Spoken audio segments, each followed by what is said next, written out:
You know what? Hindi lahat ng blessings ay puro pera lang. Ang problema kasi natin, kapag sinabing blessing, pera agad ang nasa utak natin. Pera ang ating batayan for a successful life. Yung pera lagi ang dahilan for our happiness in life. Oo naman, di ba? Kasi nagkagawa natin lahat ng gusto natin dahil sa pera. Pero alam mo, magkaiba ang happiness at ang joy.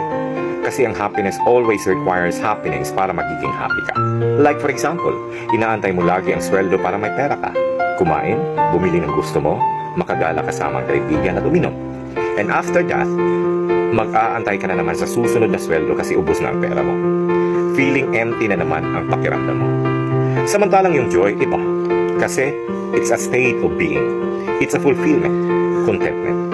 Andyan yung blessing ng buhay, buo ang pamilya, walang mga sakit, may iilan pero totoong kaibigan, bagong mga opportunities at memories in life. And that's life, more than just money.